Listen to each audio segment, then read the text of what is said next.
Hello, welcome back to my YouTube channel. My name is Nadia. I'm a Vedic Astrologer and Psychic Medium. So today we are going to talk about the energy update between 17th of September until 24th of September.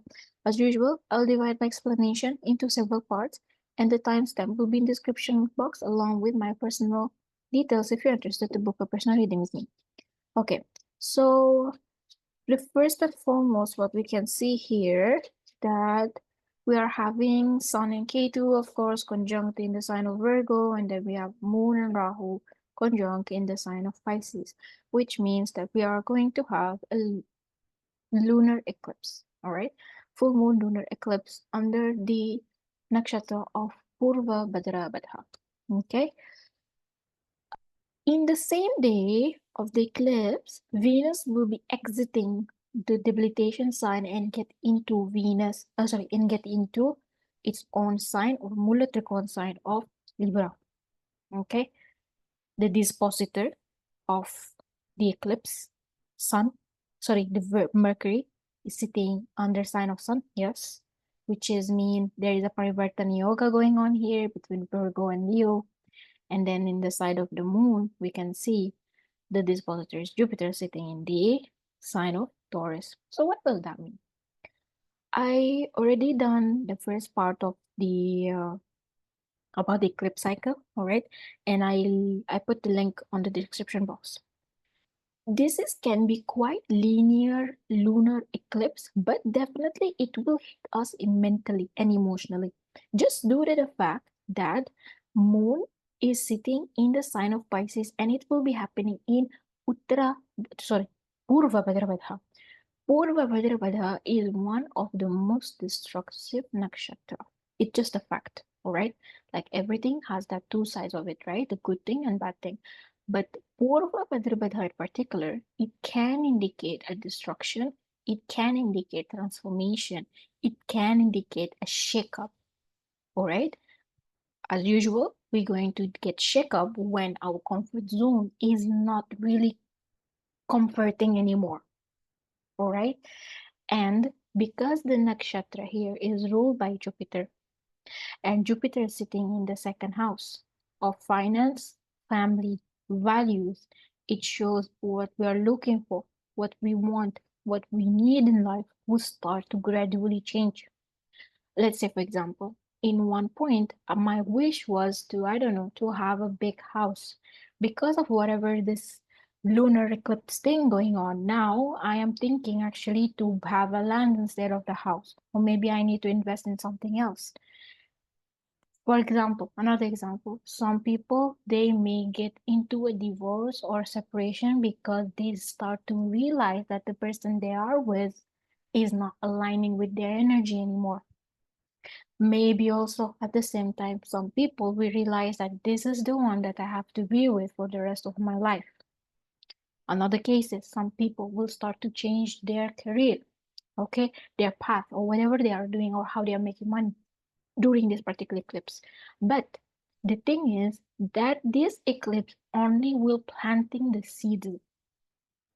That means it's only in the level of thoughts, energy, emotion, ideas, but we didn't actually materializing it yet. We didn't actually take an action about it yet, if that makes sense, which will happen most probably when the solar eclipse hits in the 2nd or 3rd of October. That's mean in the next 2 weeks. Then only that push, that kick will happen, that God somehow will intervene and do that particular change. So I have seen a lot of people on social media, oh, this is transformation, this is change. Yes, true enough, this is change. But that does not necessarily means in negative way. That not necessarily means everyone gonna feel it. Does not necessarily means that that transformation will happen right now. Because we are still in the cycle of eclipse until October, and then we're going to wrap it up on April, March of next year, right? So if let's say if you don't actually witness that transformation and change right now, maybe perhaps it will be prolonged for you until March, April, right? So many people makes it sounds like it's very eat shoe problematic-ish kind of eclipse, which I do not think it's that bad. Okay, I don't think it's that uh, severe kind of situation. All right, because whatever we are heading to, whatever we are getting into action decision, it's already been there in our life. So actually after this eclipse we may become more happier, we become more cheerful, we become more grounded, we become more secure, because now, yes, I'm chasing something that I really want, and now God somehow give me this chance to do it. This is actually an eclipse of opportunities. This is not fear. Okay, obviously every person will have different kind of effect out of it, which I will write about it tomorrow, and I'll post it on my website, right, on my blog section, the effect of the eclipse for each zodiac sign. Okay, so this is in regards to the eclipse. Don't freak out, everything will be fine. Okay, now the second thing what's going on is Venus entering the sign of Libra in as a Kalapusha Kundali. It means in the seventh house. Of course, this shows us the theme related to relationship, partnership will start to ignite it, but in a good way. As if Venus here, it's showing us like, hey, after whatever that eclipse that you are looking for, now Venus will give opportunity of right people to support us, of right lovers, of right kind of professional network circle, signed contract. Okay, Venus here is quite in very, very supportive placement.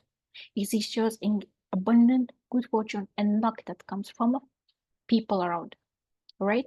If you are facing any issues related to relationship, partnership, or let's say you are looking for someone who can help you and support you, then Venus at this time we're really giving you that thing, right? Wherever that Libra house in your chart, it will be activated in very nice way, right? It will show that you will somehow God will bring that people into your life that can help you in that particular house. Let's say Libra is ruling your 10th house, okay, or governing, sorry, your 10th house. That means God will somehow give you right people or support in your workplace. Venus is governing your 9th house. That means God will bring to you mentors and gurus that can support you in your new path. Venus in the 7th house. Libra governing 7th house. Libra governing 5th house. That means maybe it will bring to you a right partners, a right lovers, a right spouse, okay, or that's, for example, shift in the mental state or emotional state of spouse, that you feel like, yes, right now I am more supported, or yes, right now I have alternative options, even if it comes into relationship. Okay, so Venus here is actually in the excellent placement. Now, one last thing what I can see during this week gonna happen is around 24th of September. Here we go. We have Mercury gonna be in exaltation sign of it, okay, of Virgo. And then, of course, on the 3rd of October-ish, the new moon gonna occur in the sign of Virgo, okay? So Mercury entering a Virgo finally, you can see there are many planets in its own kind of sign, right? So you can see like Mercury is comfortable, Venus is comfortable, Saturn is comfortable. That's why I said this eclipse is actually not really bad thing. It can actually bring a lot of happiness, satisfaction, and power to follow, to have that clear direction, what we are looking for, what do we want, what we need in life. Okay, Virgo exalted, it shows that line of communication will be open, our effort and dedication will be fruitful, what we are manifesting, it can be fruitful, especially when it has to do with structure, foundation related to family, marriage, partnership. Okay, or whatever that thing is that you feel uncomfortable with, that you feel like you want to break it down, this combination shows more stability, more security.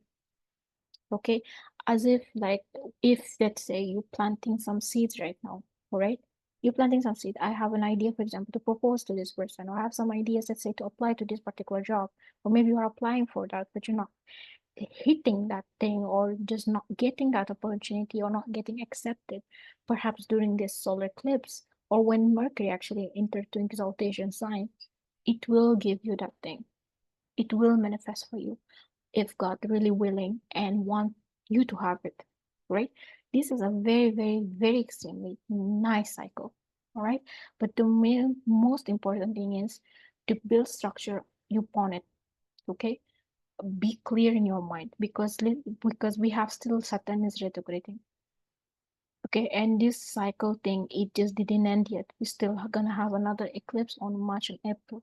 So if you build something right now and not in the good term or not in the stronger foundation or just cycling, just doing it randomly for sake of desiring it, for sake of just doing it, then most probably when Saturn moves direct, it can fall it apart. Or when the next eclipse gonna happen next year, where Saturn actually will be joining the whole eclipse thing, it may fall apart. Okay, so structure foundation during this period is really, really very important. Okay, so that's it for this week. I mean, this is a wonderful and beautiful week, honestly, despite like, although, let's say, you're gonna have feel that mental emotional disturbance, but you should be fine. Okay, so take care of yourself, stay good and be good, and wishing you all the best. And see you soon. Thank you. Bye.